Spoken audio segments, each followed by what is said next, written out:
So my name is Mary Jo Peterson, and I was just endorsed to run for North Dakota House of Representatives in District 22, and I agree with Tyler. My husband and I live in Eagle Run in West Fargo, and anyone who lives in my neighborhood has to use Cheyenne Street on a daily basis.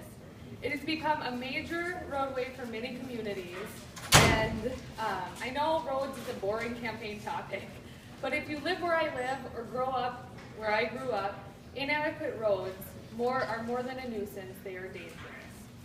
And all across the state, we are wasting money. And we can't afford to waste money right now. And if you consider that it's 14 times cheaper to maintain a road than it is to rebuild a road, and those costs are being deferred to homeowners through special assessments, well, I agree with Tyler. We need to do better, and we can do better. This is not fair. I also know that we can do better for emergency responders. So in 2011, I was helping on the Souris Valley flood response in Minot when I was the Emergency Services Director for the American Red Cross. I was on a phone call with a couple state agencies, federal agencies, and even Canadian agencies, if you know about the Souris River. And I heard that Velva, my hometown, was in danger and was going to be evacuated. So I left Minot and I headed to Velva to help my family move out of their homes. And then after the evacuation, the only people that were left were National Guards, Army Corps of Engineers, and a few local volunteers.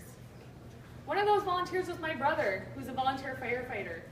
Him and the other guys slept on cots in the fire hall, while his wife, 4 kids, and my parents stayed with my husband and I. What was happening in Velva was that the dikes were being compromised because of the force of the river.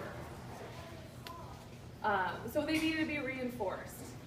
So guess who knew, out of the Army Corps of Engineers and National Guard, or the volunteers who stayed behind, where to find the clay and cement slabs needed to reinforce those dikes?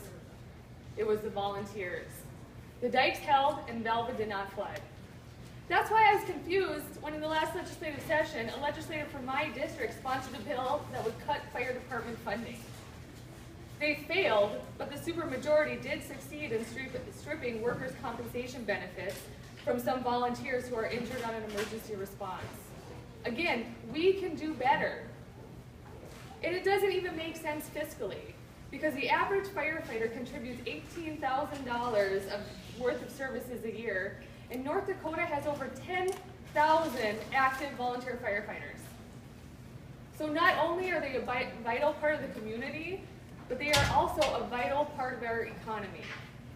And that is why I'm running for the North Dakota House of Representatives as a Democrat, because as a native North Dakotan, I know we can do better. Thank you.